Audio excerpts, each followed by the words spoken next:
नमस्कार साथीहरू।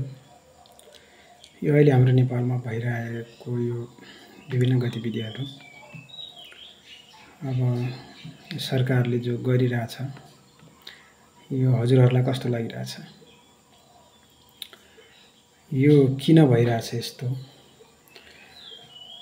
जो कि जनताले रुचाएको मान्छेहरूलाई निकालेर आफ्ना गुटका मान्छेहरू ल्याउने अनि टेस्टेड भइसकेकाहरूलाई टेस्टेड भएर पनि फेलियर भइसकेका मान्छेहरूलाई ल्याएर जुन हिसाबले यो गरिरहेछ यो राम्रो लाग्छ हजुरहरूलाई। फाल्नुपर्ने कारबाही गर्नुपर्ने मान्छेहरू धेरै छन्, हुँदा पनि जनताले रुचाएका केही राम्रो गरेका मान्छेहरूलाई चाहिँ फालेर उनीहरूको गुटको मान्छेहरू ल्याउने अनि जनताहरू चिर्याउने काम जो भइरहेछ यो एकदम गलत भइरहेछ।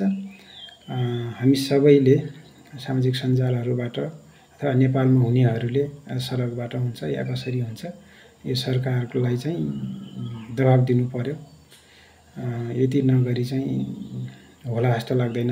स्वयं अहिले नै भनिसकेको छ उनीहरूले, मन्त्रीले नै भनिसकेको छ कि अब लोड सेडिङ छ, हुन्छ, भइरहेछ भन्ने जस्तो जो अभिव्यक्ति दिइरहेछ जो कुलमान घिसिङज्यूले चाहिँ होइन छैन, अहिले लोड सेडिङ छैन, पुगिरहेछ।